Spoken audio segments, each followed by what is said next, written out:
जितने अच्छे विचार होंगे जीत उतनी ही शानदार होगी। एक बार की बात है, गौतम बुद्ध से उनके शिष्य ने पूछा कि बताइए कर्म क्या है। गौतम बुद्ध ने कहा कि आओ एक कहानी सुनाता हूँ। एक बार एक राजा हाथी पर बैठ करके अपने राज्य का भ्रमण कर रहा था और घूमते घूमते एक दुकान के आगे आकर रुक गया। रुकने के बाद उसने अपने मंत्री से कहा कि मंत्री जी, मालूम नहीं क्यों लेकिन एक विचार ऐसा आया है कि इस दुकानदार को कल सुबह फांसी पर लटका दो। मंत्री इससे पहले कुछ पूछ पाता कि क्या वजह है, ऐसा क्यों लगा। राजा साहब आगे बढ़ गए। मंत्री से रहा नहीं गया। अगले दिन मंत्री भेष बदलकर आम जनता के भेष में दुकान के पास पहुंचा और देखता है कि वह दुकानदार चंदन की लकड़ी बेचता था। मंत्री जी ने पूछा कि काम धंधा कैसा चल रहा है, तो उसने बताया कि बहुत बुरा हाल है। क्या बताऊं, आप लोग आते हैं, चंदन को सूंघते हैं, प्रशंसा करते हैं, वाह वाह बहुत अच्छा है, लेकिन खरीदते नहीं हैं। बस इंतजार में बैठा हूं कि हमारे राज्य के राजा की मृत्यु हो तो उसकी अंत्येष्टि में चंदन की लकड़ी जाएगी, बहुत सारी चंदन की लकड़ी खरीदी जाएगी, वहां से शायद मेरे दिन बदलना शुरू हो।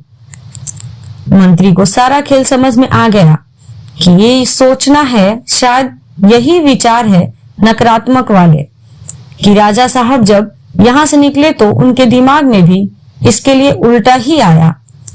बुद्धिमान मंत्री था, उसने एक विचार सोचा। उसने कहा थोड़ी चंदन की लकड़ी खरीदना चाहता हूँ। दुकानदार भी खुश हुआ कि चलो कोई तो ग्राहक आए। अच्छे से उसने कागज में लपेटकर चंदन की लकड़ी मंत्री को दे दी। उसे मालूम नहीं था कि कौन था। मंत्री अगले दिन दरबार में चंदन की लकड़ी लेकर पहुंचे और राजा साहब से कहा कि राजा साहब, जो दुकानदार था उसने आपके लिए तोहफा भेजा है।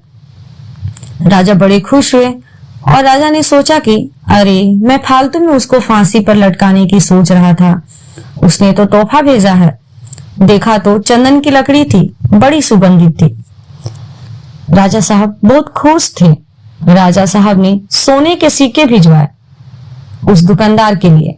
मंत्री अगले दिन सोने के सिक्के लेकर पहुंचा, वही आम जनता के भेष में।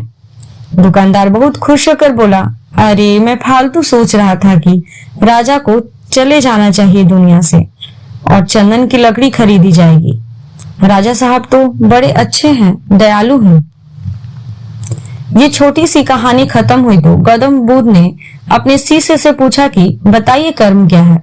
शिष्य ने कहा कि शब्द जो है हमारे, वो हमारे कर्म है। हम जो काम करें हमारा कर्म है, हम जो भावनाएं हैं वो कर्म है। गौतम बुद्ध ने कहा कि आपके विचार ही आपके कर्म हैं। अगर आपने अपने विचारों को नियंत्रित करना सीख लिया तो आप सबसे महान, इसलिए अच्छा सोचिए तो अच्छा ही होगा।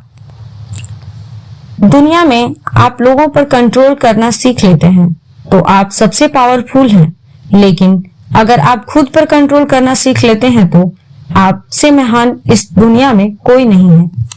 आपको हमारी ये कहानी अच्छी लगी हो तो मेरे चैनल को लाइक, शेयर एंड सब्सक्राइब जरूर करें। Thank you.